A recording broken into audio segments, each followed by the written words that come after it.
অচল হৈ পৰিল শিৱসাগৰ জিলা আয়ুক্ত কাৰ্যালয়। বান দুৰ্যোগৰ পিছত জিলা আয়ুক্তৰ কাৰ্যালয়ৰ কাম কাজ স্তব্ধ হৈ পৰাত বানাক্ৰান্তৰ মাজত হাহাকাৰ।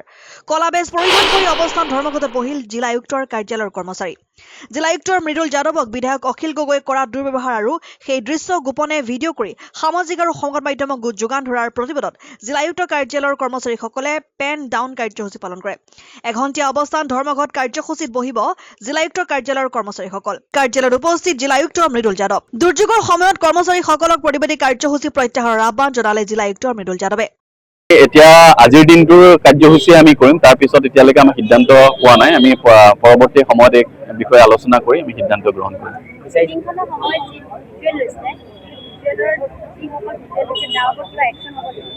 এইটো আমাৰ এটা দাবী আছে। আজি যি আমাৰ সভা হৈছে সেই সভাত আমি আমাৰ জ্যেষ্ঠ আৰক্ষী অধীক্ষক মহোদয়লৈ এখন পত্ৰ প্ৰেৰণ কৰিম, মহোদয়লৈ এখন পত্ৰ প্ৰেৰণ কৰিম আৰু যিয়ে এইটো কাৰ্য কৰিছে তেখেতক চিনাক্ত কৰি আইনমতে যাতে ব্যৱস্থা ল'ব পাৰে তেনেকুৱা কিবা ব্যৱস্থা ল'বলৈ আমি তেখেতক অনুৰোধ জনাম যদি সুবিধা থাকে তেনেকুৱা। News desk report N24 Assam.